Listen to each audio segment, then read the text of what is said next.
Hi, everybody.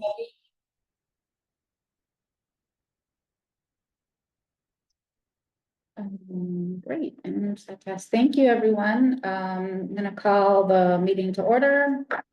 It is December 10th, 2024. We have quorum. It is 7:20. We have Harriet is en route with Frank. And Mr. Brian Fossil is unable to attend tonight. I think we have everyone else is either in the room. You know what? We can't see you, Nick. Talk, He has to talk to be able to be seen. and I refused, so. Well, Nick is sitting across from us. We'll figure that out. We also have Latoya here tonight from RSJ who's taking the minutes for us. Thank you very much, Latoya. Oh, and hi, how are you? Thank you. And Nikki, hi Nikki, thanks for joining. I'm gonna read our short agenda for tonight.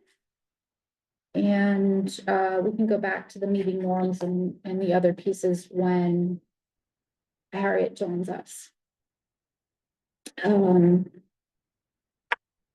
Number one is welcome, read the agenda, roll call.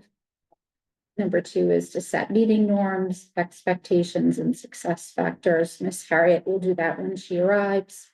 Number three is collaboration, communication, and ability. Again, Miss Harriet will do that when she arrives. Number four is communications and updates from the chair. Number five is ADA coordinator report. Number six are brief project group reports, just updates on the four teams that we have established. Number seven is treasurer communications with Miss Sheila. And number eight is the commission's year in review of 2024. And number nine is our open discussion with amongst our commissioners about what opportunities we would like to pursue in 2025 as a group. Ms. Harriet and Frank have just joined us.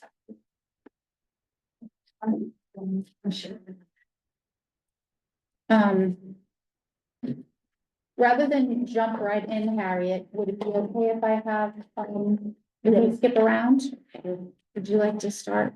And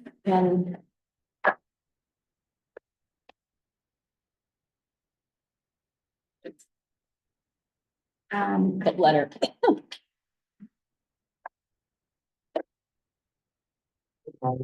Hi. This is the letter from the mayor that was lost. Oh, yeah, but, yeah, that. I think you read it. I'm sorry. Okay.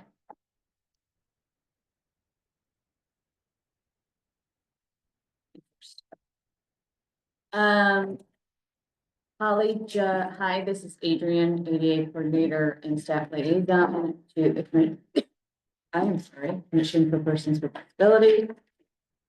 Through the chair, as the chair just stated, RSJ has provided Latoya Felters, who is the RSJ Commission's coordinator, to take notes virtually for us this evening. So Latoya is on camera. If she wants to introduce herself really quickly, and then she'll go. Good evening, everyone. I am Latoya Salters. I am the Commission's coordinator for the Department of Racial and Social Justice. I oversee the Human Rights Commission and the Somerville Commission for Women. Thanks, Latoya. Thank you for taking time. No problem. I also wanted to provide an update on the Braille embosser. City staff have visited the tab space to update the space dedicated for the embosser. The desk and cabinet, as some of you who have been in that space may have observed, is affixed to the wall. So the desk will need to be modified. Our request is active in their queue. They are just trying to figure out the best way to do it. And we will provide an update as soon as modifications are made. So we do appreciate everybody's patience.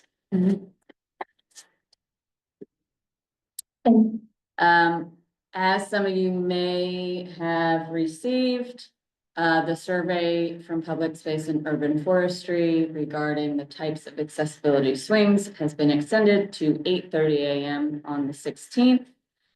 This was due in part outreach from another city department that oversees the Summer Promise program, which works with a lot of families within the school system, asking for more time to complete the survey, as many of those families do have children who identify as having disabilities. And so PSEF felt their input was important in order to move forward. This does not affect the timeline whatsoever. Do not have any words, I'm sorry. I'm sorry, what was your, what? It doesn't affect the timeline, and just as a reminder, the survey is simply asking about the types of swings depending on the caretaker or the child. And then finally, I'll save the best news for last.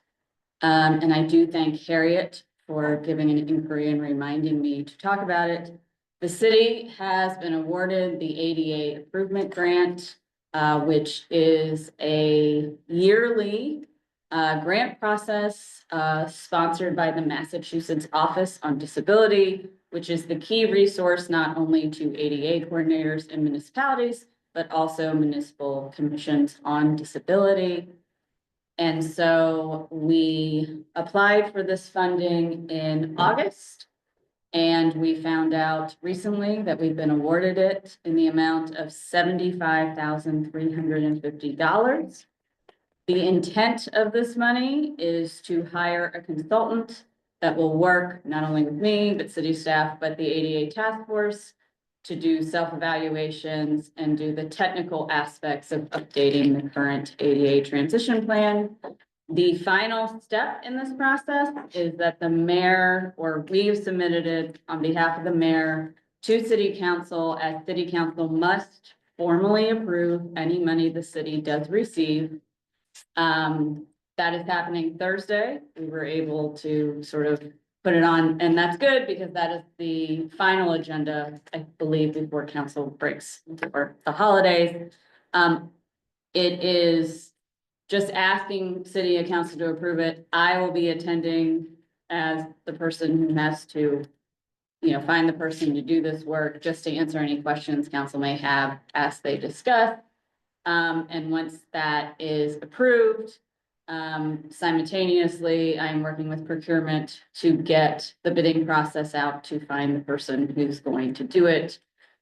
We will be doing this, what is known as the statewide contract process, which is a quicker process than the RFP process, which means these are people on the statewide contract list. So the time to answer is much shorter, and that way they can begin work probably in January and have the full 6 months through June to be able to work with that task force. And that is my report for this evening. Thanks. Question from Harriet. Yes, So Harry. you mean the ADA transition task force? We'll work with this consultant. And Harriet, I realized I did not answer your question fully. The ADA task force members are being compensated from the RSJ budget. They are not being compensated via this grant. Thank you, thank you. One quick question, maybe. Yes, you. To the chair. Yes. The swing survey, you said it wouldn't affect the time frame you need for the beginning of the project. I know they talked about having it done by the end of the winter. Is that what you mean by it won't affect that timeline? Yeah, so they will still be installed in the winter. They just want to make sure they get this data, since we were explicitly asked by Summer Promise for a little bit more time due to their outreach. And that's something that, at least from my job and my perspective for equity purposes, that I will always honor. Because emails and things sometimes do get lost. And so we want to make sure folks are being able to participate. Yes, Harry. Through the chair, to you, Adrian, I wondered, so the $75,000 grant is both remunerate the, people on the task force and the swing project? No, Harriet, I'm sorry if I wasn't clear. The money for the ADA grant is strictly to hire and pay the consultant that will do the technical work of the self-evaluation and helping with recommendations to the plan. The ADA task force members will be paid from the RSJ budget. That's right, I heard that, but I was just confused then what the 75,000 is. Yeah, that's to pay the consultant. Thank you. So is it the assessment is the first piece and then the plan for remediation is the second? There are two documents and I'm not using the right terms. for the first one. Self-evaluation and then the transition plan. So the self-evaluation was done in 2013, and that's a technical document that goes by specs, does measurements of all the programs, all the physical spaces, everything that needs to be reviewed for the new ADA requirements back in 2013. And so that $75,000 will go towards someone who's an expert that will approach it from an engineering perspective. It's all field work. So that's fantastic that we have that money, but that RSJ has that money for that purpose. Because also we've had a lot of new work done since then, and there are new buildings that need to be reviewed and new programs, and also there's been work that has been remediated. So all of that lifting should be done through that resource. The chair to you, and Adrian, I'm sorry, I keep repeating things, but I just want to be really clear. So the transition task force first has to, assess what was recommended in 2013 and what has been updated and what remains to be updated. Is the second part? Yeah, so that will be part of their task, and this consultant will be helpful with the technical aspects of that, which include an updated self-evaluation. And as Holly said, the person who does the self or people who do the self-evaluation, they literally have measurement tools and they walk sidewalks and buildings and they measure things and they assess, I think based on, like they can say it's fully accessible and there are guidelines or rubrics, something for that. And then there's like a middle category, which I don't know if they call it moderately accessible or mid. And so there's that, and then there's like not accessible. And so of course, the hope is that when you compare and contrast, that there will be more things in the moderately to fully accessible categories from the last time we did it over 10 years ago. To the chair, to you, Adrian, and I hate to beat a dead dog, but I'm trying to get the consultant will do the proofing. I don't know if it'll be with members of the task force or whatever. And is this update, is this a little bit like, you know, the electrical code changes every 2 years, 5 years, 10 years? So will this consultant be putting the assessment both in looking at 2013 and now what's required? Correct. So Okay. this, and that will be part of the scope that will be sent out, that it would be required that they would do the self-evaluation based on current standards. Thank you. Okay, Harriet, do you want to quickly go back to setting the meeting norms? Thank you. Sure. I'm so sorry to interrupt through the chair, Holly. The captioner is asking for everybody in room to speak a little bit louder. We shall, is that better? How's this? I think the masks make it harder It too. does. I know you've I not been will- feeling I well. will endeavor. Chair, the norms are what we all know, which is do our best to, not not interrupt one another. And to also make sure everyone gets a chance to speak, especially those who might be speaking less. And I'm a little befuddled here. Remind me. Oh, yeah, always say your name before you speak, which I'm sure will help the captioner and help me too.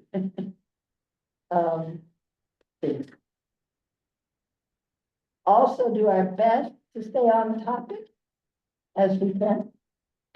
And listen very carefully.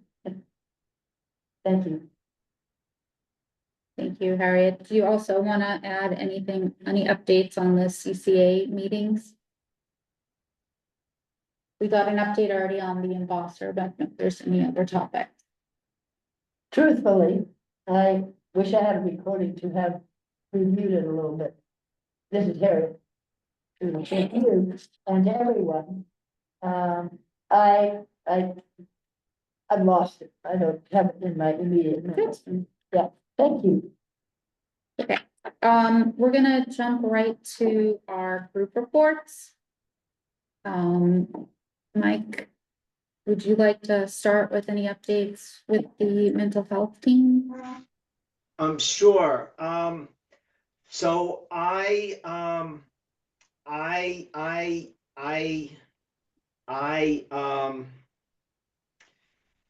excused myself from the mental health team, so I'm not a member of it anymore. So at this point, it is Lori and Harriet.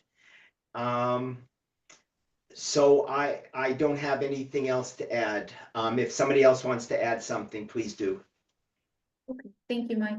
Laurie, would you like to go next? Yeah, I can report what my project is. There's something called a social club for people who have gotten out of mental hospitals or people who have gotten out of drug rehab. And it's good for them to not just sit around the house and feel isolated. So these social clubs were invented. And there was one in Somerville. And between COVID and the first Trump presidency, I think they ran out of money and they had to close it down, and also COVID. And some people were really counting on it for their daily connections, and one committed suicide, and there were a few attempted suicides. So I thought it would be really nice to reopen it. And I've been in touch with the person who used to be in charge of it. Anyhow, I've tried to be in touch with her, but she doesn't respond. So now I've reached out to other social clubs in the Boston area to try to find out what the story is, how to start one up. Thank you. I think that's a great idea to provide that support. We might need some more resources. Clearly, we would need a location and some guidance. But I appreciate your update. Thank you, Laurie. Ms. Harriet, would you like to go next? Through the chair, we would welcome anybody else who would like to work with us. I would like very much to do work on the mental health side in a team with at least one other person. And I think it's overall to examine what resources the city has in respect to people with disabilities, with mental health issues, and beyond, to see what we have and what we might have to expand them. Just in a sense, the same sort of thing that Lori is speaking about, the social connections and other services and support. Thank you. Great. Legislative matters. myself and Sheila and Helen have not met recently, but I can tell you that there's been a lot of advocacy with regard to parking. And also some reach out with city council about other changes that we should be looking at within the ordinances of the city to for ADA inclusion and other things that we could update. So it's a very short report there. Parking. Helen, I noticed you joined and your screen looks a little different from the other windows, but it doesn't, it looks like you are not muted. No, I am not muted. Cool. My computer is doing really strange things. You can't see my picture, but I'm here and I've got video on. Great, and we can I hear don't, you. I don't know what it was you wanted me to comment on. I didn't know if you had anything you wanted to add about the parking group. I don't want to give all the updates. I just wanted to open it up to you or. I would like to bring up something about parking. And several months ago, I spoke about what I felt was the need for a parking space in front of Harvard Vanguard. And I realized it's on the way to a bus stop. And the city engineer who's on the board, I'm sorry, I don't know his name, said he would look into the fact about whether it could be changed. I have not heard back from him, and I apologize. I should have brought that up at the last meeting. Is this, and I don't know his name. Is he here? Brian Postaway he is not here this evening. He was unable to attend. But I did see Adrian make a note and I will as well. So can we bring that up for the next month's agenda? That asks that he would have a report on whether or not he's had the opportunity to check into that? Sure, I will happily do that. And that's Harvard Vanguard, right? I know there was a discussion. That bus stop. Yeah, the exactly. It was entrance. about the bus stop and possibly a bike lane And I hope, Holly, that you will add a little bit about your experience in the last couple of days with the handicap parking. oh, yeah. Yeah. Yeah, no, sorry. So yesterday I went to CVS in Lagoon Square, Medford Street to pick up a prescription. And there was construction being done. And there were no cones, no signs. They were sort of laid across the driveway into that, municipal lot. There was a police officer, but they were standing sort of past the entrance and I couldn't figure out how to get into it. And so I found a street spot. And when I walked back over, I realized that the contractor had their truck in the handicap spot and had some type of a mixing thing running in the access aisle. So there was one remaining handicap spot, but you couldn't use it because you couldn't open the door in the access aisle to get out. And I walked over to the police officer and I politely asked if he could ask them to move their truck to just opposite where it was actually closer to the work they were doing and it was an open space. And he simply shrugged.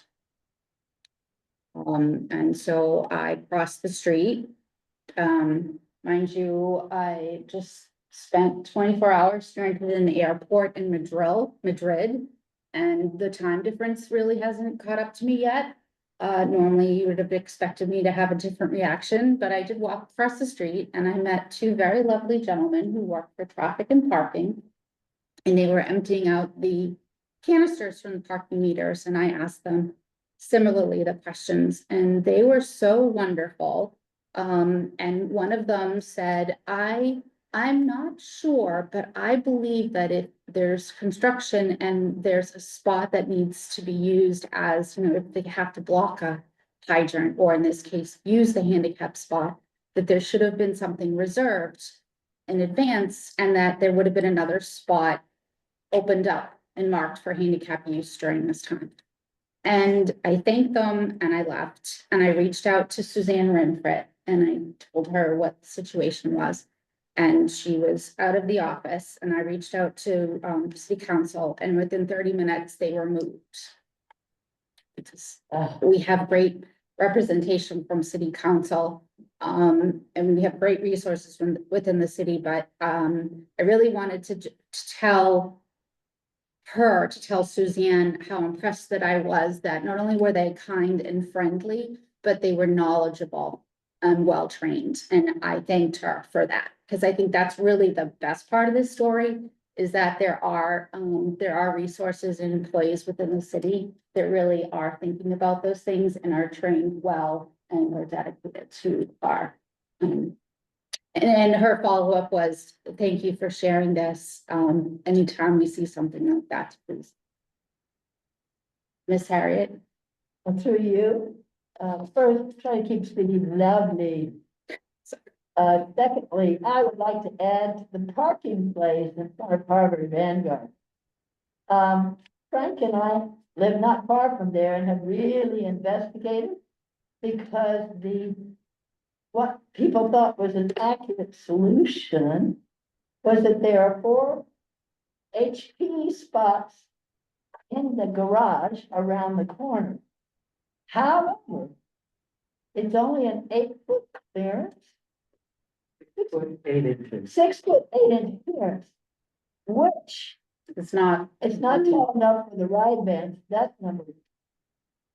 And the parking spots, to go from the parking spot to the door of entrance is not that easy. And maybe Frank, you can explain it better than I, but Frank experimented with a chair that was there for other people's needs, but nobody needed, and there were 1 or 2 others. And you tried it out with a wheelchair. I tried some of the inner doors on the. But getting For in, the public access. Yeah, but that's because that was my first time ever in. well, right, but still, the distance and the way you get to the parking places is not that easy. At least from the way I experienced it.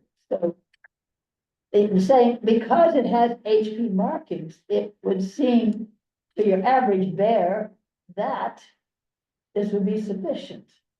But it really isn't. So that's my comment. Thank you. Well, thank you both for doing that research. Rashid also has his hand up. Yes, Rashid. Thank you very much. I'd like to thank the chairperson for the intervention about the truck that was into the handicap parking. And I'm very happy that there was some quick reaction.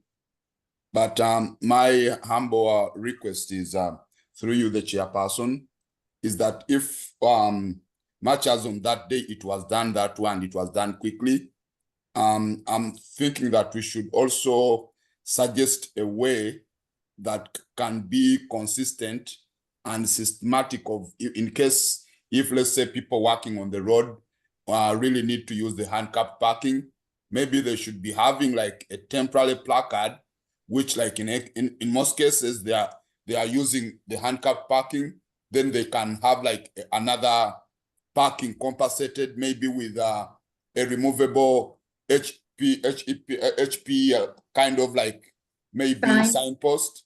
They put it and then it becomes like a working, I don't know whether they have to put it into their regulations or anything, but we need to have something that is again within the rules, other than now basing like on PTO or maybe understanding people like they were. You never know who will be there the next time and they may not be able to do it. It is a policy. The problem is it wasn't followed. So, and I think it's probably not the first time that people don't understand what that process is. But I do think we should do a little bit more digging and find out, maybe you and I can look at that between now and the next meeting of what the process is. Nikki, I don't want to put you on the spot, because I'm not sure if this really is a piece of what you work on. But do you happen to know if during a project, if this would come up, like where they would park, or if they would need, I mean, there was no signs anywhere that there was construction. There was just trucks, mud and water and a lot of digging. And I didn't even have the brain power to take a picture, which is what I should have done. Because truly, I think that the owner of that truck should have gotten a ticket for parking there. Yeah, it is correct that it's policy that if a handicap space is being removed for construction, that another one needs to be provided.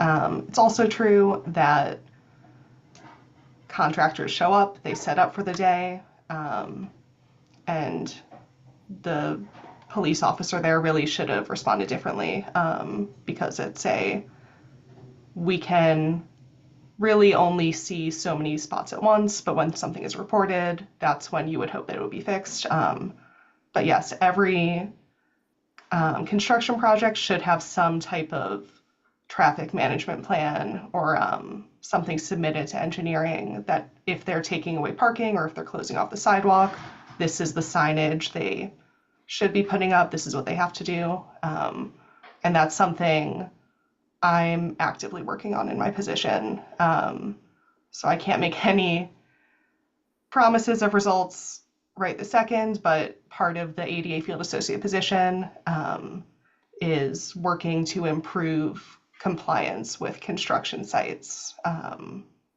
with regards to ADA. That's fantastic. Mike, I see your hand is up. I'm just gonna, oh, sorry. Were you not, did you want to? I didn't mean to interrupt you, Murshid. And lastly, I wanted to about parking. Is there a way our members, because I've learned that there are quite a number of our members that will need to have access to handicapped placards that allow them to use the handicapped parking. And I was asking myself, much as we talk so much about handicapped parking because it's within our mandate, but at times most of the people that we advocate for to use the parking, the system or the way of them being able to have the right to access those parking has been somehow lacking. I'm asking, is there a way is there some interventions we can make our membership get more access to handicap placards? And is there any way that can be a little bit easier for them to get the placards so that they can be able to get use of the handicap parking? Placards are issued by the state, not by the city. And it is quite a process. Yeah, it is. I had to hold up an infant because it had to be her face on the placard so that her wheelchair could get in and out of our van and have access to that spot. Yeah, can't we have, like, maybe if at all there was a way the city can help? If at all that, I know they are supposed to go to RMV or anything, but if at all there was a way, maybe people can be assisted, because there are people who don't even know the process. They look at the process as something that is, they don't know, because people get maybe disability, like they've not been in disability like for so long, it gets it and then they need it, but they don't know the processes. And, I'm gonna put that on, I made a note of what you said, and it's gonna come back in a little bit later, and I Okay. will address it then. Okay, But thank you. it's a good point. I'm gonna have Harriet, Frank, and then Mike. Sort of like, because Nikki answered the question. Oh, okay, great. Go right ahead, Michael. No, I just wanted to ask, because I have a feeling, aren't we supposed to be saying something before we talk? Like something about the chair with the permission of the chair or something? Like what are we Harriet? supposed to be saying? Through the chair, we're supposed to say, through the chair to the person we wanna ask a question of or speak to. But when we're talking to the whole group, that's other people other than the chair. So should we be saying it then as well? Yeah, Okay, so through the chair, we have to remember to say through the chair. So Thank you, through the Michael. chair, thank you very much. And then also through the chair, no, through the chair, in that, Robert's Rules book, it also said do not, refer to people by name. So I referred to Nikki, but I could have said, the previous speaker answered my question. The speaker from engineering answered my question. So that everything is not personal. We're here as part of our role, not as individuals. Someone's been reading the book. through the chair. Yes, Ms. Harriet. There's a problem with that because I don't think laughter's allowed. there's a, this is here, and there's a problem or caveat we need to draw. If you have visually impaired people, it's even more mandatory that every speaker say the name of the speaker. It's true, that's true. And we could take it a step through the chair. This is Adrian. We could take it a step further because I've been on other meetings with requests from visually impaired or blind people that people describe how they look Yes. when they introduce themselves. Yes. So, yeah. Ingrid, you're not done with that? No, it's more just like, I'll describe myself because I don't want to describe anybody else, because that wouldn't be fair. I am a woman, a Caucasian woman with grayish brown hair, and I'm wearing a gray turtleneck sweater and Glasses. So that way, because Harriet cannot see me, she can hear me, she now has an image perhaps in her mind of what I would. Okay, so parking. Sheila, do you want to add the last piece? Yeah, I wanted to touch base on the parking, the process for the parking minimum ordinance. As you may know, there was a ordinance before the city council to eliminate any parking minimums for any new construction, residential or commercial.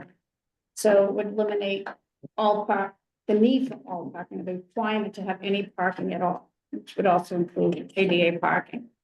The Land Use Committee of the City Council had a public hearing. Some of us, it was all virtual, but some of us attended. We wrote a letter as a commission. Yeah, if you remember, we voted, or October. and that was submitted, and some of us also put in testimony in writing, in opposition to the ordinance. And one of the things I found was that, the city councils, because some of them reached out to me when I submitted a letter, and they really were wanting to know more about the issues were when we take away parking. And for instance, in a building, a residential building, there may be many disabled people who could not reside there because they need parking. And so there was a lot of discussion at the first public hearing. A lot of people spoke, a lot of people submitted information. So they didn't vote it out that night. They put it on the table, and they had a second meeting, which you could not give any testimony to, but they discussed it again. In the end, they voted it out, but extended the implementation deadline to February 1st. And I'm not quite sure in the end why or what the plan was to discuss, because some of them did become sensitive to the issues that were raised by us and other people. And some elder services, I guess, had given testimony that was pretty impressive. So one of the things I think we have to think about as a commission is that when these things come up, to gather people to submit more information, we saw how much a difference it made when we did, because many times at public hearings, they may have a few people that speak up or submit information, but not a lot. So it makes a difference, and I know the people, ones that reached out to me were very curious. In the next meeting, they discussed that. The second meeting, they discussed what the commission had submitted and the questions around disability access. So I think it's important it's really difficult to keep track of all of these things that are happening. There are so many between the ordinances and different developments that are in question.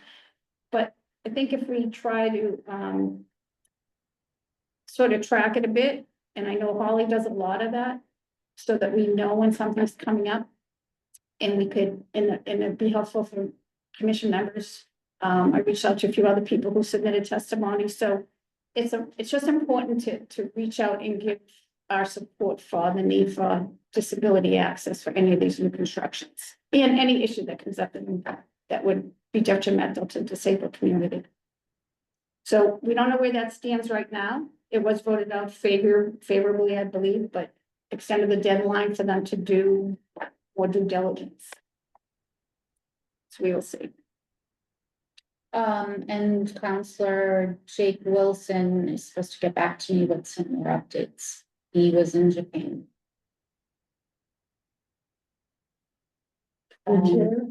Ms. Harriet, you have a question?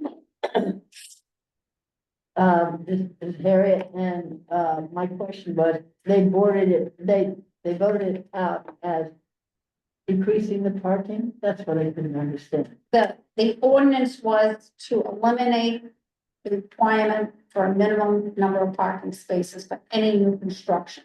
So right now they're required new or construction that's a rehab that triggers that require ADA and such, but it would not require any. So it would be up to the developer whether they chose to put parking in or not. I would expect too that the city will discourage them from putting them in, because that was the intention, was to eliminate parking and vehicles. Okay, the last group is the education. Yep, Deborah. this is Deborah. So I went to the Somerville Special Education Parents Advisory Council meeting where they went through the results of their survey, which I will very briefly summarize. They said out of 4,400 students in the district, about 1,000 or nearly a quarter of them have a disability.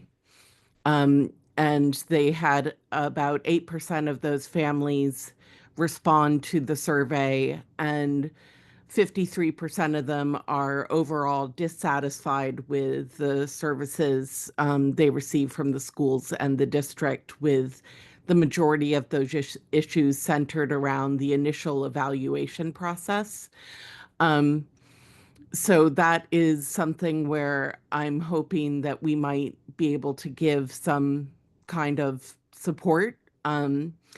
The goals that they have in response to the survey are to educate caregivers by developing tools and resources for parents and establishing a 501c3 for future fundraising initiatives and educational opportunities, community organizing, and advocacy efforts. I wanted to also talk with them more about what it is that they are hoping to fund with their 501c3 and see if there are things that we can help with. I know we don't just have open purse strings, but just want to see what their goals are. They also are looking to build alliances and specifically mentioned the SCPD, and finally to advise the special education department and review district budgets and play a role in evaluation of proposed programs, hiring, and professional development. So that's where we are. We're sort of both beginning at the beginning. So hopefully after there is a meeting where they are going to report on their survey to the school committee next Monday night on the 16th at 7. And there's going to be room for public comment. If you come at 6:45, you can sign up until 7 o'clock for public comment when the meeting starts about your experiences, if you have any, with special education in the district. And I'm sorry, Ingrid, I haven't been in touch. I've been going through a family issue. So hopefully in the new year, we can coordinate. Nick? Through the chair, this is Nick. Speaking as someone who has someone with special needs at the Kennedy School, they've been great. I'll say that. One, when we're talking about resources and what can be done to help, I know that the Somerville after-school program is pretty narrow and unavailable, but if there was exceptions or just someone on hand to help with like special needs kids after school, that would be massive. Did you fill out the survey as a parent? Did you receive? I don't remember receiving it. There you go. I definitely received it and I probably filled it. When was it? It was sent out in September and Okay. the results Yes. came back in October. Know about that. Yeah. So you were talking about the other survey. He was talking about the, Never, sorry. what Deborah was saying, and I was like, oh, you should have done. Yes. Okay. That and the swings, both filled out. Excellent, glad to hear that. So I think that's a great update and I think that, and I'm glad you asked the question of what types of things they were going to do fundraising for, to see what they're looking for, but I would certainly say that offering to sponsor like as an educational session on how an IEP works, or advocacy around that, if we were to hire a resource to do those types of trainings, those might be things that would be suitable for our funds. I think that that would be a good place to start, and maybe you and I and chat a little bit offline between now and the January meeting. Sure. So that's great. Did I miss any raised hands? Ingrid. Hi, Ingrid? through the chair, Ingrid here. Something I was gonna say is as the parent of a kid on the spectrum in the schools, it's kind of funny being in the special education kind of ether or ecosystem, however, I don't know how to say it. But there really is a sense too that there's certain things that the district really don't pay for. That it's almost like notorious, like they're not going to pay for that. That sort of you hear even teachers kind of mentioning. So I'd kind of like to get to the bottom of some of that stuff, as far as like one-on-one aids for students and things like that, because there are some ways that Somerville has kind of a funny reputation for that. I mean, the school system does, or maybe just the Argenziano does, or it's just certain schools. But yeah, there's certain things that I guess are really especially hard to get in Somerville, or that are really hard to get the school to fulfill their responsibility to help pay for certain things. So it would be interesting to get more clarity on that. And yeah, Holly, I can really agree with like the advocacy during IEPs, and also just telling people and letting people know that like, if you don't like your IEP meeting, well, you're not alone. I didn't really realize that it was such They're a crappy. intimidating. But then it was Very such an experience that most people didn't like. I just kind of thought I didn't like it. I just see like a meme about it on Instagram to be like, oh wait, this is miserable for everybody. So it would just be just to even let people know that they're not alone in the process of it and provide support and figure out, why the district is the way they are in certain areas would be awesome. We're always residents first, and many of us are residents and parents of individuals with disabilities, and we can share our experiences, not as a commission, but as someone who sat in those awful IEP meetings. I still sit in them. And to another member of the community in Somerville. So, thank you. You have -6 minutes, Sheila. Me? Yeah, all right. So you get a, That's about all I need. okay. This month's report on the finances is. We had no expenses this month because all the scholarships, and I think now everything that had to do with Disability Pride Month have all cleared through, so no expenses. Our revenue was $6,800, which is lower than our typically monthly revenue, so 6,800. There've been a few months when it's just been unusually low and then it's back up again, so we've usually been more like 10,000 to 11,000.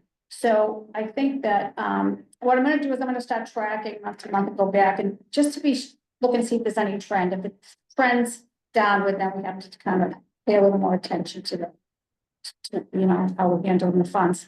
But they're also, as they remove accessible parking, there are not as many accessible parking fines, and that may continue to decrease. That's a much different amount than usual, so it just could be a random amount that, because that way we had one other one that was, 7,000 somewhat, but. So, I'm just gonna start trending it to see if in fact it is a trend or if it's just a random month here. But there are fewer accessible spaces, so eventually the revenue will decline.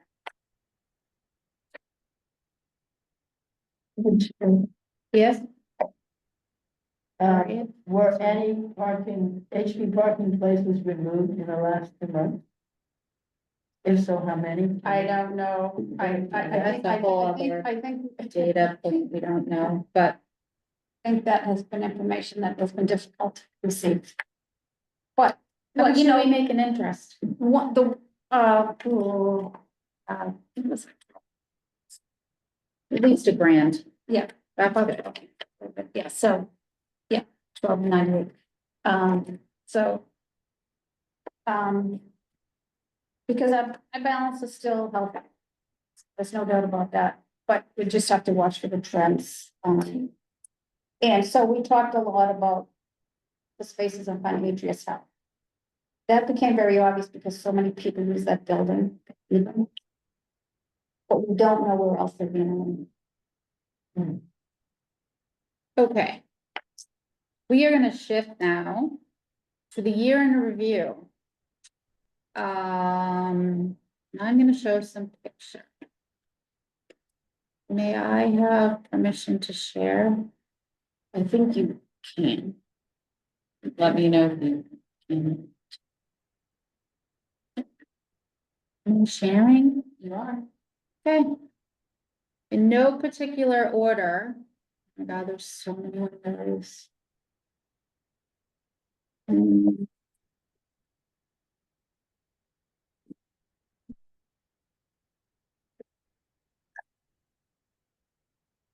Isn't it going big screen?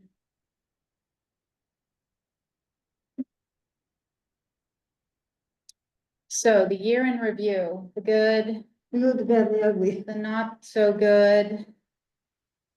I would like to always stay with the good, okay? I'm just gonna scroll through some things. Unfortunately, we're not seeing the best at the moment.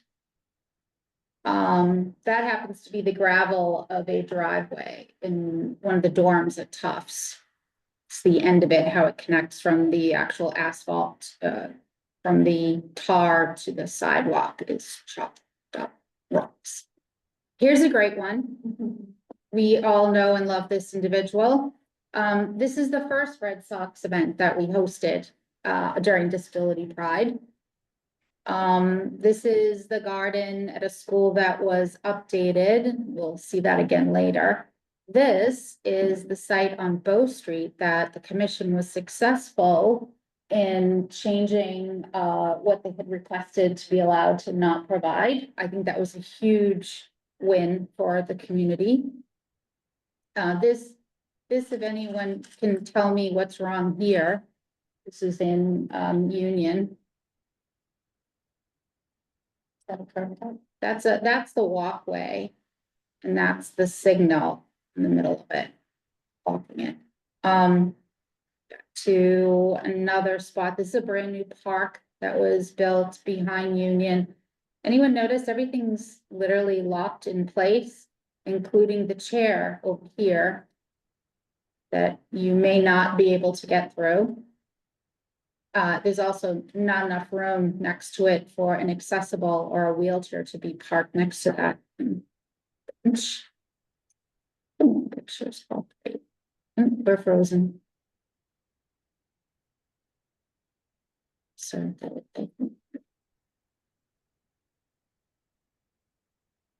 but there are plenty of good things that we've done. Plenty. Think of all the scholarships we've given away to students in the last 2 years. That's a tremendous impact to those families. It also shows the students who may not be seniors at the time, but are aware of our commission and the things that we can help them with. I'm completely frozen. We have impacted ordinances. We have helped work at closed captioning posted for all public areas, restaurants, bars, and clubs.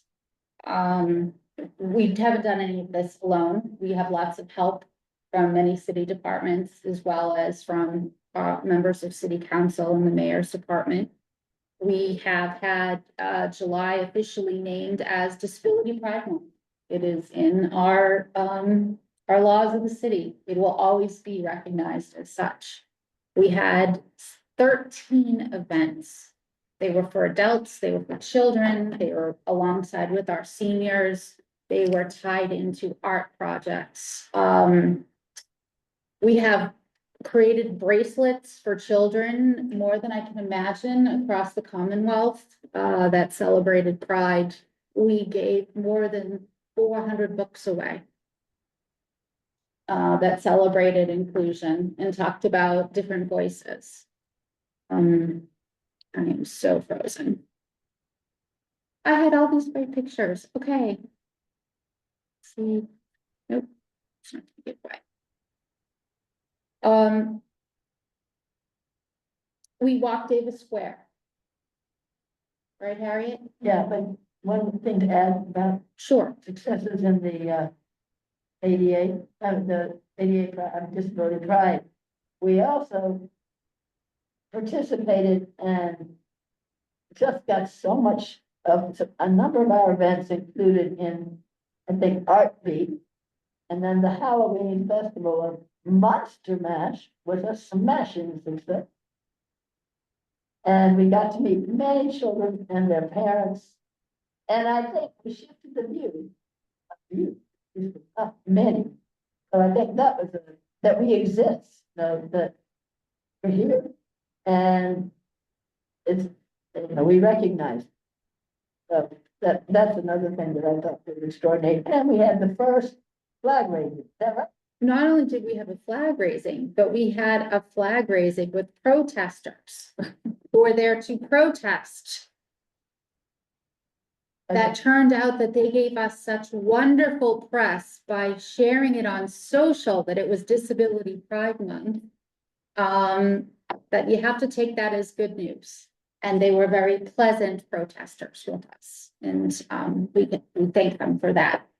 Their beliefs are their opinions, and they were very respectful not to upset some of the children and other persons who were at our flag raising. We had individuals who've written books. We have an individual in our commission who has their own cable show that's been wonderfully successful. I had a great picture of you, Mike, to show, and my computer's frozen, so forgive me. I apologize. I'm very proud of all of the different members and all of the different things that we have done together and all the crazy stories. I think of all of the ring pops we've spread around the world at all of those events. And, you know, we always have more to do, but without the 12 people that really spend their own time, unpaid hours, working as hard as you do, you really need to celebrate each and every one of you. And I really mean that and appreciate all of you. Are you okay? Wait, okay, so to that end, we are gonna have a discussion about what do we want to do this coming year in 2025. And I gave homework to everyone, just a short list, 2 things you'd like to see, 2 things you'd like to do. You want to go first, Pauline? I would like to talk about, Excuse me, 1 second, sorry. No problem. Let me just get rid of this. Or if you can just stop sharing, I think you have to cut me off. There we go. Sorry about that. Go ahead. Explain. I'd like to talk about, what is being done, as far as, you know, you talk about safe streets and everything else. And I've been walking around Davis Square quite a bit over the last couple of months. And wondering what in the name of heaven they're going to do to fix that area, first of all. So would you like us to advocate? Yeah, I think, and I also think that the T station, which was supposed to be worked on, I haven't seen any work done on it. Didn't we have a big meeting about that? How they were gonna revitalize that whole heads, you know, the head houses and everything else? We did have some discussions. I think that was funding on funding too. Huh? Funding, If the Okay. if the MBTA got funding, but we can probably find out. What types of things would you like to do to support the community who have disabilities? I don't know how to say this and say it right, but There's no say it wrong, just. I have a feeling sometimes that, granted, everybody, you know, you talk about disabilities, you talk about people in wheelchairs and other disabilities, but what are we doing for the blind folks in the community? Besides the new Braille embosser, and that's wonderful, if it ever gets up and running. But what else are we doing to help, include us in community activities? Okay, Through the chair. Miss Harriet, Uh, would you like to go next? yes. Just to say the following in response, briefly. Colleen, I think if you can think of something, we have an opportunity to start or refresh. Because the MBTA is not something our commission can have a great deal of influence over, I think, right now. Okay, thank you. Nick, what would you like to do this coming year? My big thing was, this is Nick, about the after-school program, seeing what we could do there. Okay. But going back to helping the blind, I guess, as someone who has sight, I don't know what help you need. So if you could give further detail on that. That's a good segue. An example. An example, okay, I don't know. You don't have to answer that. No, but I'm trying to say this in a way that doesn't get all botched, but anyway. Walking through, especially through Davis Square, Yeah. You've got those beeper thingies that are supposed to indicate walk and don't walk and wait, you know, those types of things, they don't seem synchronized to me.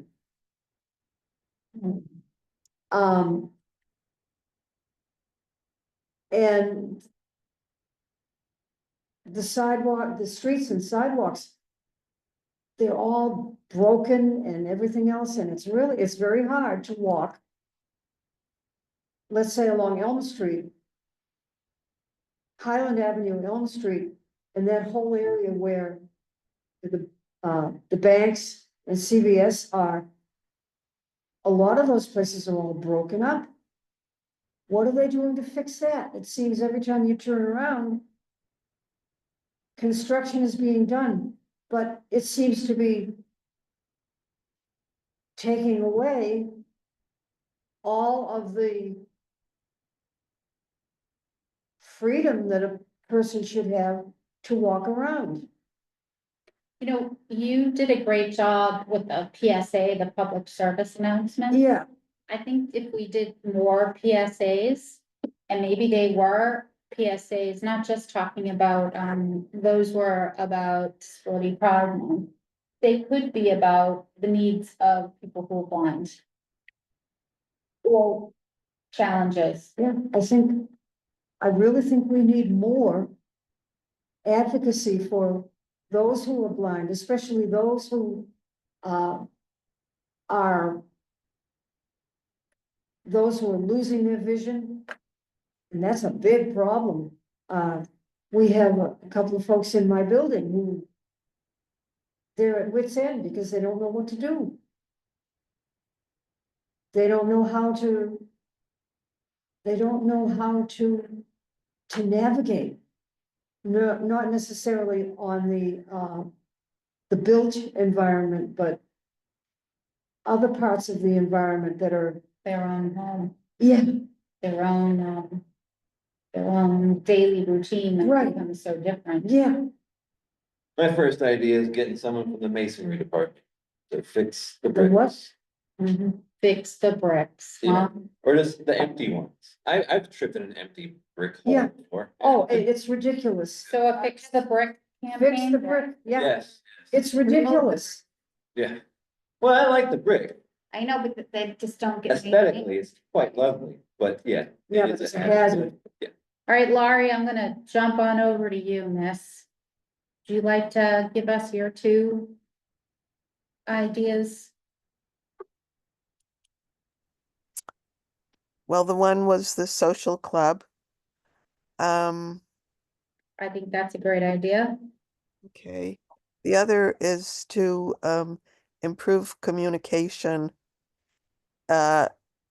amidst this disability commission, because I've been trying to communicate with a few people and people haven't gotten back to me, and I tried to announce something and it didn't get announced in time, so I would like to see that somehow tightened up. Understood. You had talked about, on that list, a website. Having a website, Laurie. We actually have a website. And when I went out and, I Googled disability. I did it on our website. I did it in Cambridge, Boston, Arlington, Belmont, and then I went like Lowell, Lawrence, Chelsea. We were one of maybe 3 of all of them that the Disability Commission didn't show up first, and for us, we didn't show up at all.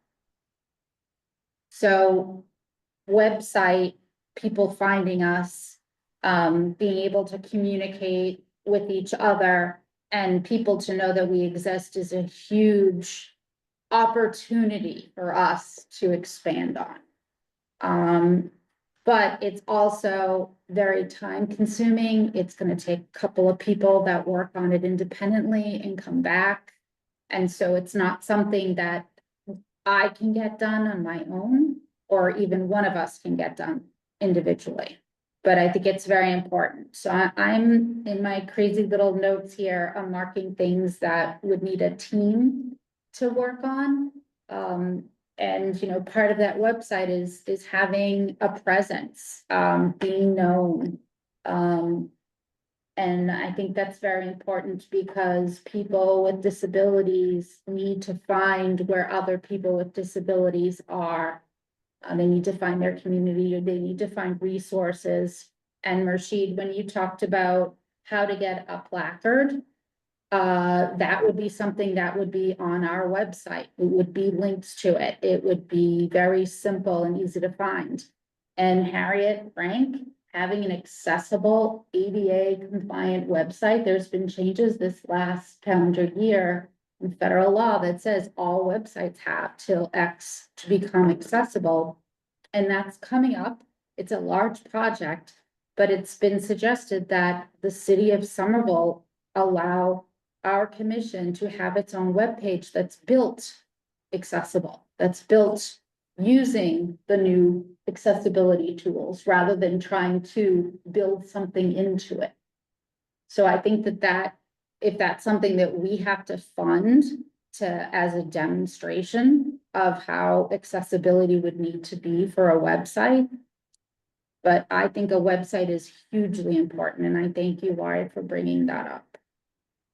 Nick, Laurie, Rashid, what's on your two thoughts on what you want to do next year besides the Celtics?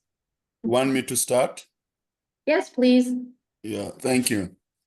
For me, I want us to draw more emphasis on networking and collaboration.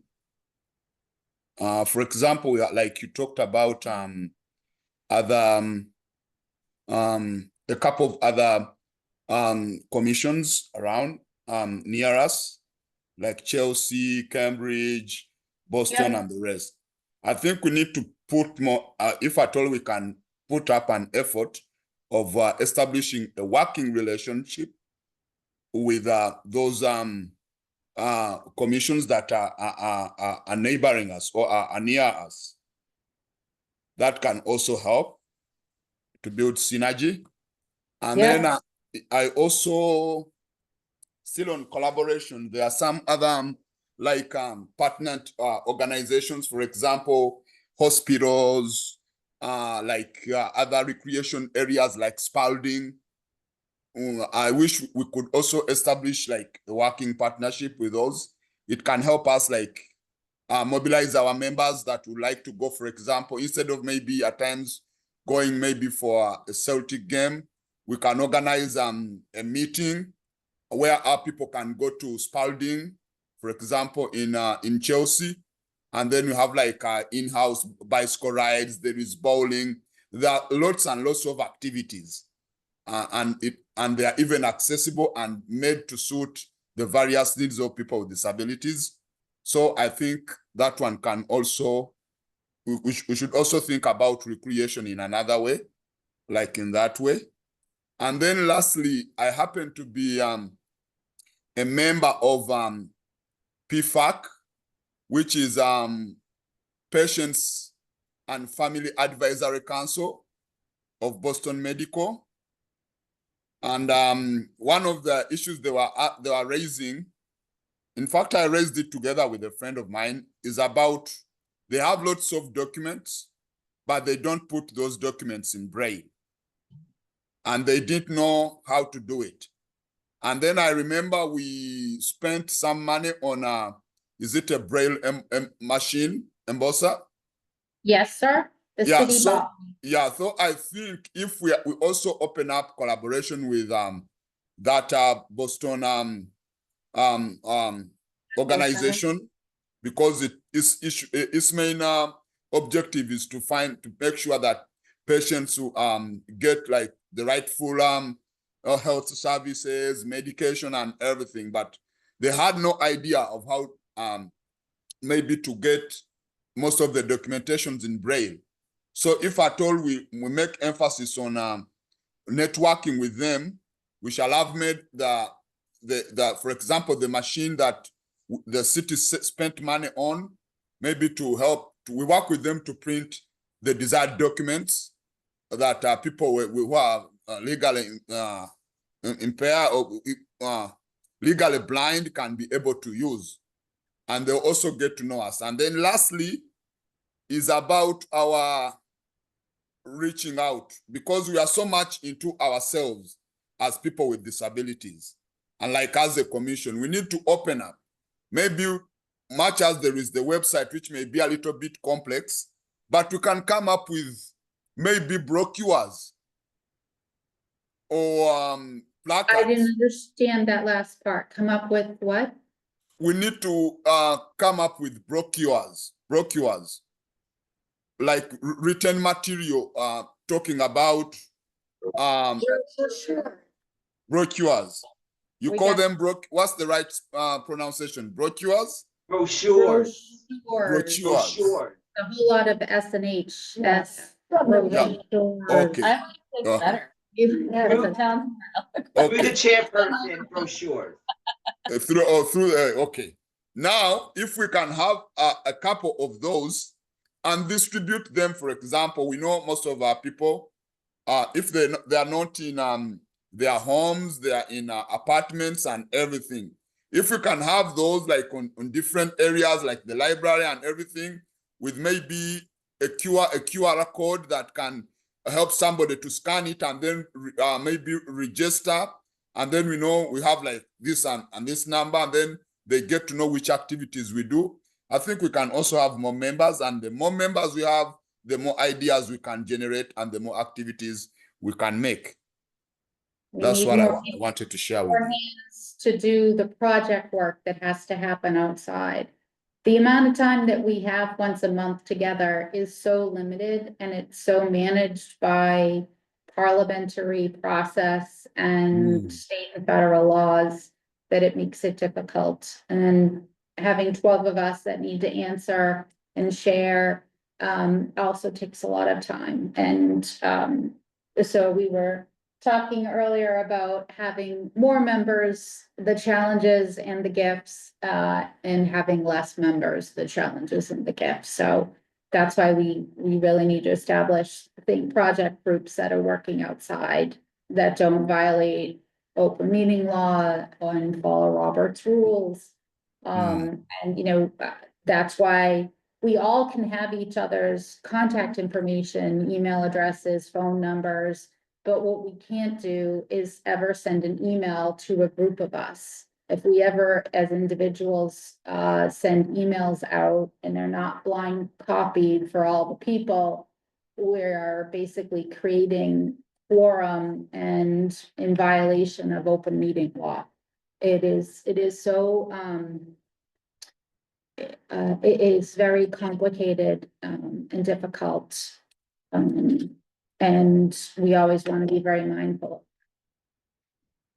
But we can have conversations with smaller groups as we're doing with mental health and parking and education and legislative matters. We probably need a marketing and a website team. But we do have funds, and I really believe that we should be using our funds and hiring consultants to do the heavy lifting for us. And I have a nod of the head of our finance team here, our treasurer. Yes, Harriet. May I give my comment, this Harry through the chair, may I give my? Yes, thoughts? please. Okay. So many things have come up, thanks to you, Morshi, and everybody else. So let me see if I can address a few. We are allowed to have as many associate members who are not voting members in this commission, as I understand it. And I believe frankly is the only associate at the moment. No, we have one other associate. Okay, but we can have more. Yes, we can.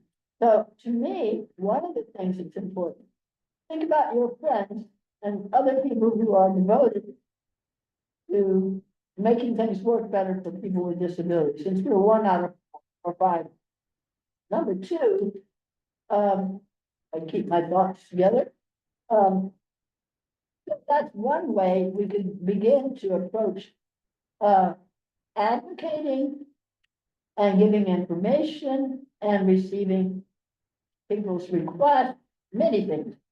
For everyone's knowledge,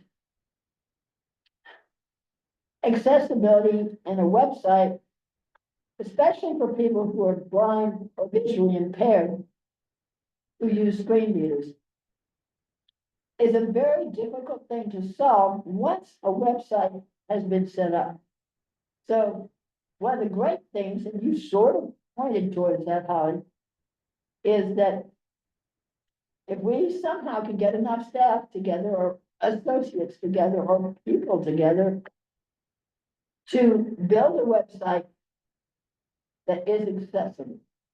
Number two, it's taken us quite a while to work with even our city government to have documents issued in a readable form. And even the state of Massachusetts has now declared that any municipality is supposed to not only submit any materials and documents in a PDF, but also in Word, which is something blind users of computers can actually be able to read. So we're making progress on that. And also, I'd like to say, I would love to participate more in gathering people with disabilities to be on your cable show, Mike, because people love things in the media, and that's the closest we have to social media right now. And I, for one, was one of your interviewees, and it was so much fun. We can both have fun and let both the able-bodied people and people with similar other disabilities know of our existence and of possibilities that they can reach out or participate and put their input in. I'd like to say also, I totally agree on social events. Monster Mash was so much fun. All the things we did with RP and Disability Pride were so enjoyable. We have taken a decent group of us to the Celtics game 2 years ago, and we had a wonderful time going to the Red Sox. It was my very ever Red Sox game, and we took what, 91? I forget. Anyway, and we were treated like royalty. And I think it's an education in itself for the able-bodied public, who have always some member who isn't able-bodied, to see people with disabilities socializing. So that'll do for now. Thank you. Helen, do you want to go next? You'll have to unmute first. Just something.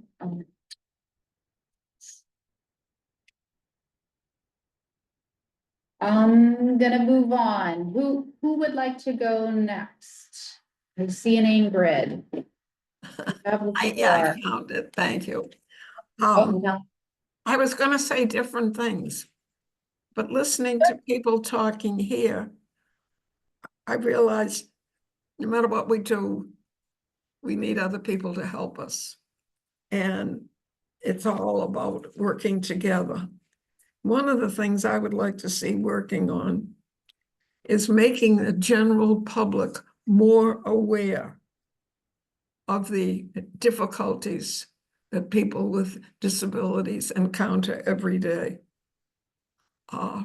You just don't think about it until it's personal. And I hope that is something that the commission can work on in 2025. Okay, What's And, your you second know, I always talk about parking, but I decided I'm not gonna talk about parking right now. Because of some of the conversation here, when people talked about special ed. And I have had friends over many years who have had so many difficulties with special education in Somerville. And you all spoke about it so well. I would hope that the commission as a whole can do something in that regard in 2025.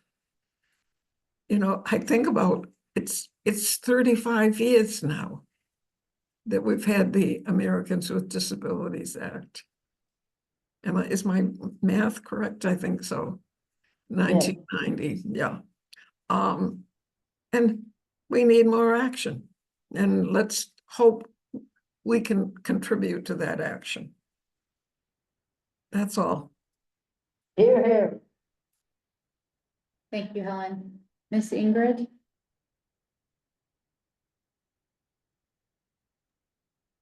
Through the chair, Ingrid. I have a couple things. One thing that is really like, not to trigger anybody, but like the concept of a plan is I want to find a way to bring people with multiple sclerosis in Somerville together. I just haven't figured out the best way to do that, or at least to just some sort of support group or social or some way for people to communicate better. So I'm trying to figure out the best space and the best place and the best way to do that. So that's what I say when like that's what I have on the horizon, but it hasn't formulated yet. Okay, I like that idea. I think we can work on that to figure out how do we find those peeps.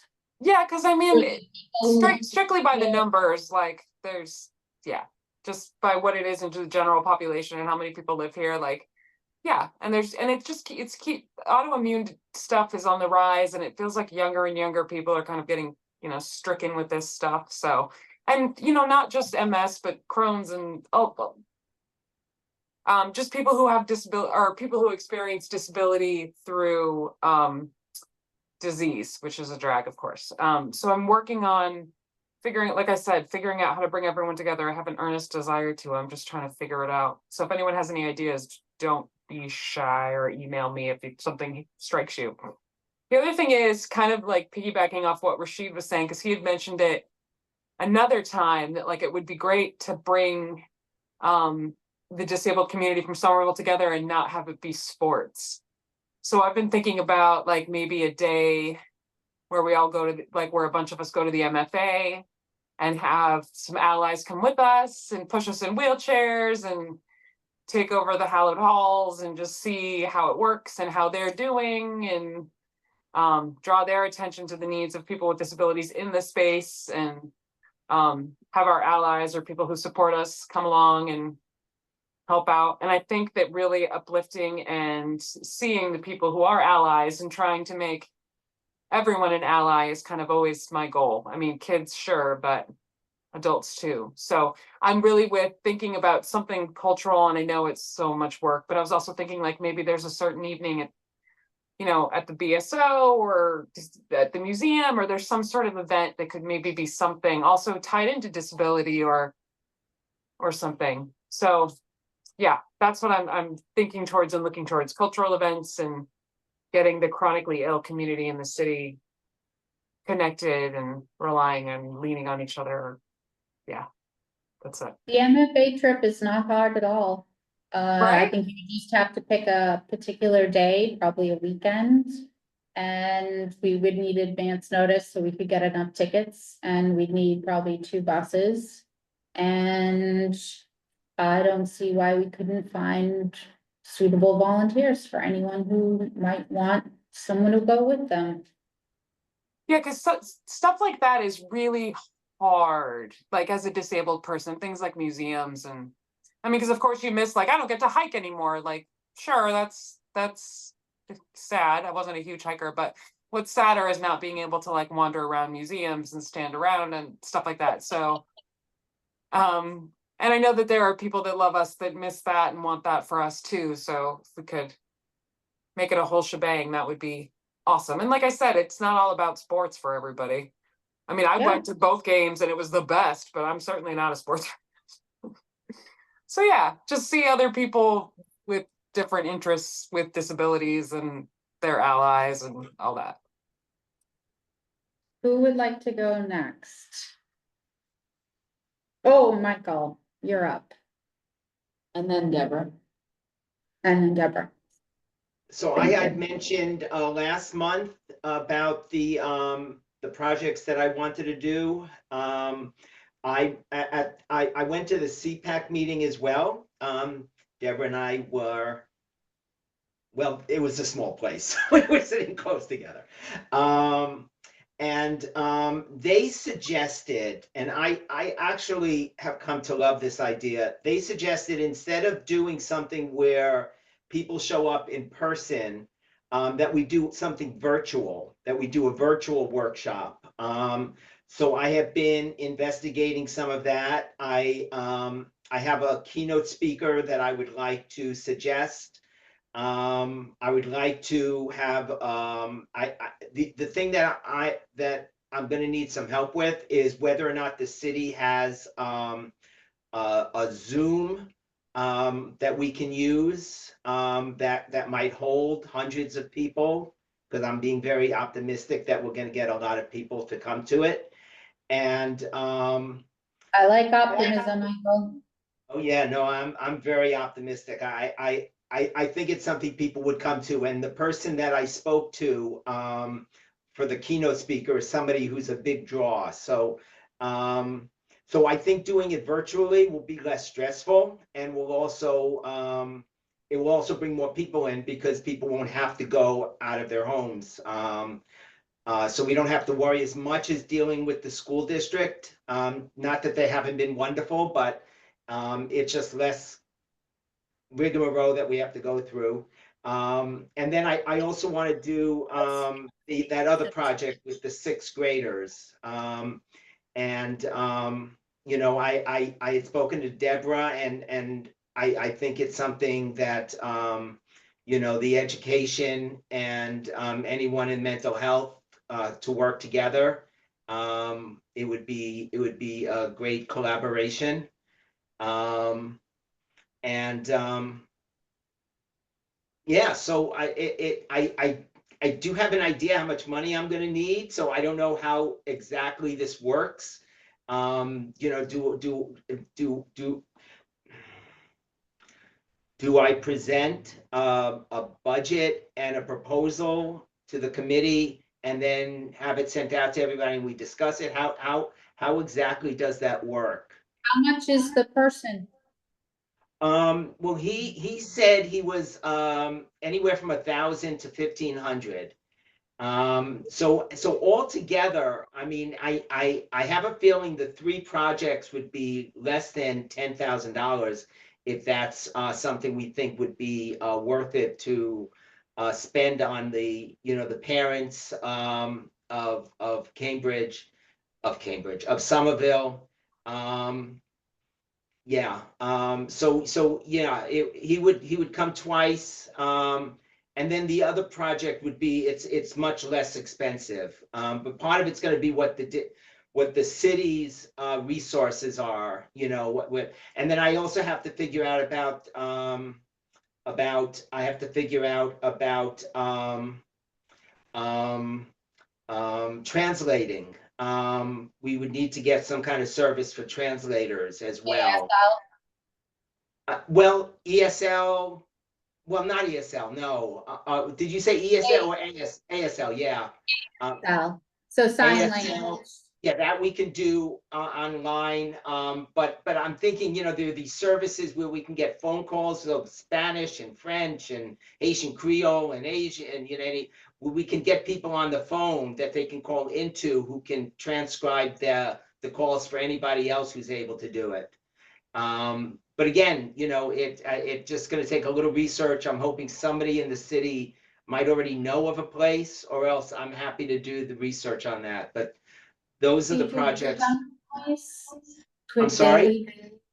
There's a group within the city called Summer Boys. So no, Summer Voice is Somerville? Somerville. So if this is a public virtual training speaker, from what I understand, I'm hearing, then in your long-term planning of the event, we could make a request through SOIA, which is the Somerville Office of Immigrant Affairs, to have language interpretation. But that is a process they have for requesting. And they often need to know a lot of information, like if you've identified specific people who may need it, or your intentions around it, just so it's all good and they're making sure things are being covered.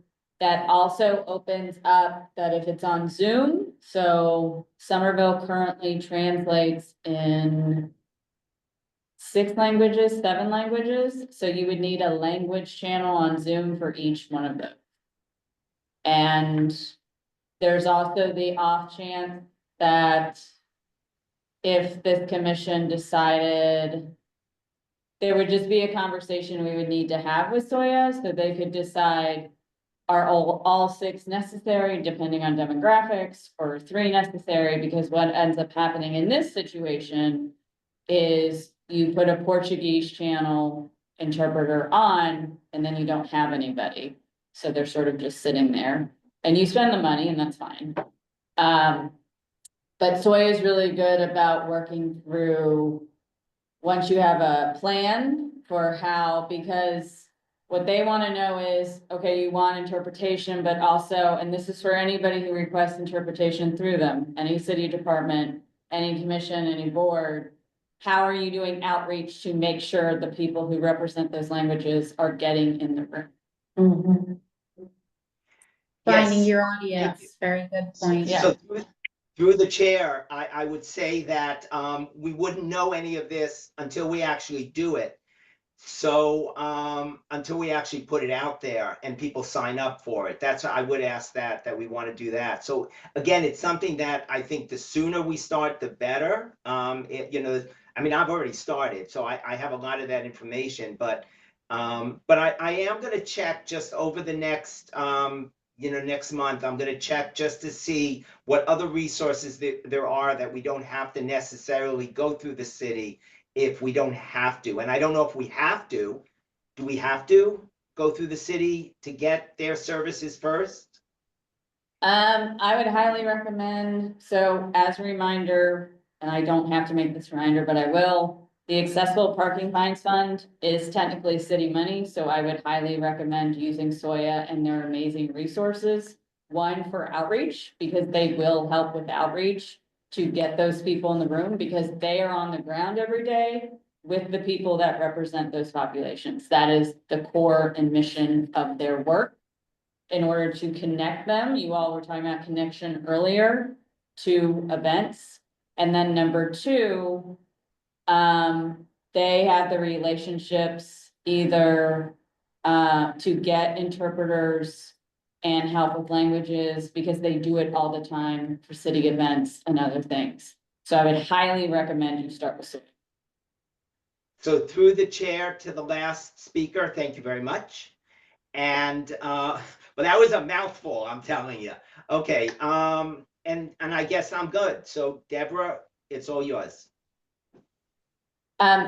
Through the chair, this is Adrienne. Before we move on to Deborah, this sounds like a great event, and I am but it also sounds like an event that's probably from start to finish going to take some time to plan and implement, and also merits a larger discussion in terms of money, other things. So I would recommend through the chair that it be a talking point on the January agenda. And we'll talk offline tonight. Deborah, you have the floor. This is Deborah, through the chair.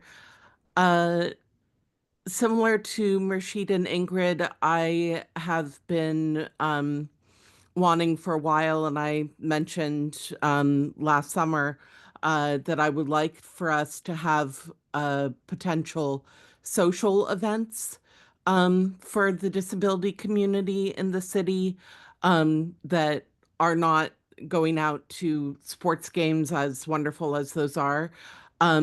But also, as much as an art history major, I love museums, looking for things that are lower impact physically, that don't require quite so much energy and so on, as somebody who does struggle with chronic illness as well. And so I had thought that maybe we could potentially coordinate with the Council on Aging, or do things similar to what the Council on Aging does. They do board game nights and chair yoga and movie nights and things like that, something that could bring together the community in a local event that doesn't require as much with dealing with transportation and buying tickets and things like that, that could be handled with a much smaller budget and an effort, but could get more involvement from the community overall. The other thing that I'm interested in is that there was a republicized report that originally came out in 2016, but has been getting press again in the past 24 hours, that 50% of people killed by the police have a disability. And I know that Pauline had worked with first responders on issues of people with sight loss. And I was wondering if it's possible for us to meet with the police and discuss what is their competency training around a variety of disabilities and how we can protect disabled residents. I actually met the new chief of police, when we voted for our soon-to-be re-elected president, in the polling places, and we had a very nice chat, and he was very open to coming and meeting with the commission. I think we need to preface this more of the specifics of what we're talking about, but I think we can reach out to him. Great. That's something we can do together. Yes, Michael? Through the chair to our last speaker, there is a 40-hour program that the police can go through. They're not expected to go through it. So I would think that if we do decide to have the police chief come, that we be really prepared to make sure that we have specific questions, because a lot of these other things, I think we can already find out before they come. So these are things that I've educated myself on already. So I think it is a good discussion. I just think, coming up with a game plan as to what it is we would like to ask them to do would be a good idea. That's just my 2 cents. Thank you, Michael. Sheila, Brian? Well, I'll just touch on a few things, because I think people really touched on a lot of items that gives us plenty of thought. One of the things that I think we did well this year was visibility. And I think that, a lot of people that didn't know we existed now know we exist and know a little bit about what we do. When we were at Outbeat, people came up and, just, surprised that we were there and we existed. And there were some people that, asked about volunteer opportunities, into what Harriet had said about associate members. We start expanding that and maybe I kept the names of people that day that said they'd like to volunteer. So when we have an event that even our group was really hard, so many people were coming to ask us about the commission and what we do. And at the same time, we were trying to help people at the table with the bracelets and the other things that they were making, the crafts.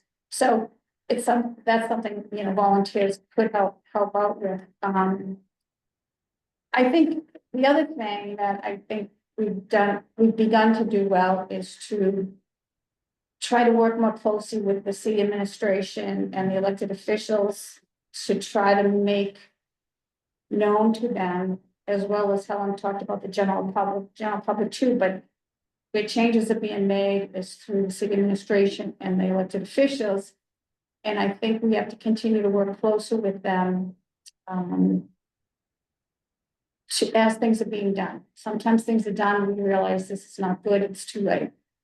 I was surprised a little bit when we went through the process with the parking minimums that, because some of the, at least one city councilor reached out to me, I was surprised how much they didn't understand of why we thought this was an issue. And at the same time, that councilor who talked about the ATS building in the parking, why can't they just park on it?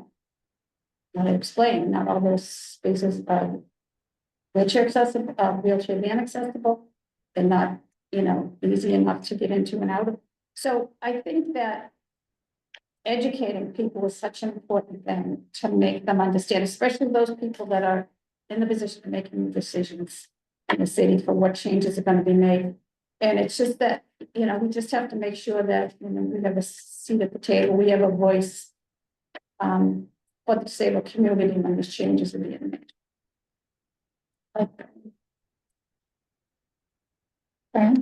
Through the chair, this is another one of my pet peeves. And I don't know if this is germane to what we're talking about, but how do we encourage people to volunteer?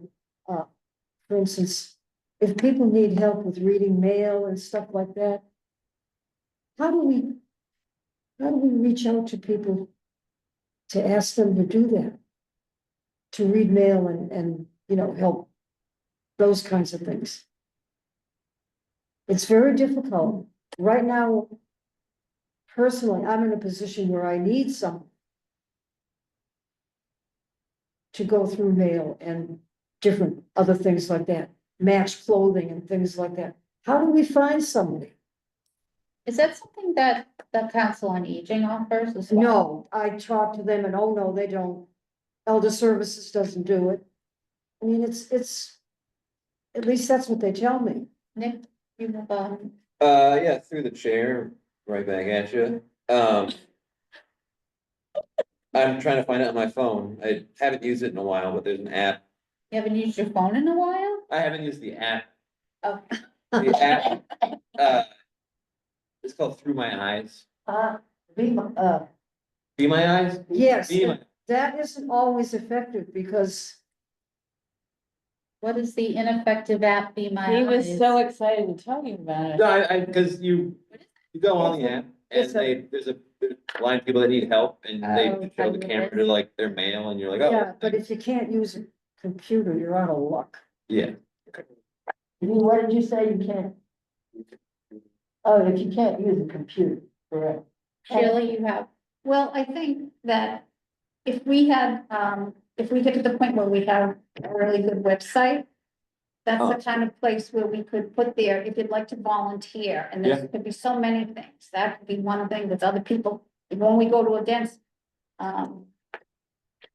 There are times when there's help needed, with wheelchairs and things like that, ball game. And other things, other events, we do Monster Mash, the Art Beat, but maybe someone can help with the craft part instead of, the people on the commission. that's such a good And idea. we keep it, and then we can start keeping a database of volunteers and what they kind of thing they want to do. But I think we need a way to communicate that. I mean, we could put some press releases out there, but we don't have those newspapers anymore, right? So we'd have to do something at Facebook, on social media, or if we had our own website, it would be a way to say, click here if you want to volunteer, and here are the opportunities. I like that a lot. Oh, through the chair, Massachusetts Association for the Blind has a volunteer program. And we have a volunteer in place, but we need a lot more right now. Okay. And that's what I've been trying to do. I've gone through the church, I've gone through other places, you know, to try to get somebody to help. In other words, we have home health aides that come in a couple times a week, that's great. But we need, especially reading stuff to us, you know, labeling stuff where I have to sit down and put labels on packages so that we know what they are, what's in them, and that's another thing. I mean, it's a real problem.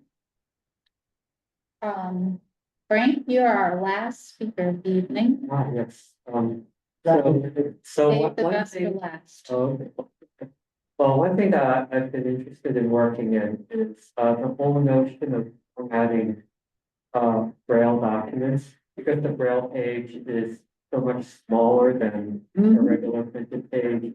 So like maybe kind of work with Harriet to figure out how to emboss like a city council agenda or something like that. So we'll try different ways, see what works, what works better, what doesn't work, you know, so like that. That's great. What was your second option? Second choice, things you'd like to do? Maybe look at, I didn't quite get all of what Frank said. Frank talked about working on, the formatting of a Right. Braille document. Right. And figuring out, specifically like the city council agenda. Mhm. What would it take What for would it take? that to be Yeah. produced? Yeah. In Braille. yeah, because the page is so small, much smaller than a printed page, and then like things like the city council agenda have sort of formatting like tables and things like that. Just curious, like how to get something that will work for, yeah, that will work in Braille. And this is Harriet, the chair, and Pauline, you and I are the only resources at the moment, and. But we can gather. We can gather just the general people who are interested in learning the format. In the city staff, like maybe we can get one of the city councilors to join it, for their many responsibilities. And last but not least, when we get a team together, you know, 2 or 4 people who are knowledgeable and interested in learning how to go get a website. Anything else? Yeah, Frank? that is something I'm interested in too, but sort of. The sort of website. knowing web, or how to use the web with a screen. All right, so if you weren't aware, today is Human Rights Day. For this year, the United Nations, and I'm gonna read this, sent out by the Department of Developmental Services in relation to Human Rights Day. For this year, the United Nations notes that A little louder. the theme for Human Rights Day for 2024, Our Rights, Our Future, Right Now, shows how human rights affect people everywhere, every day. Human rights have a tangible, positive impact and offer practical solutions.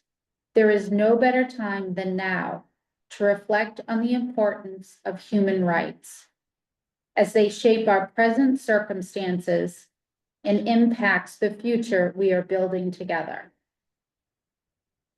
And to this, they have included a link, I'll forward this later on, of a document that's entitled My Life, My Rights, My Way.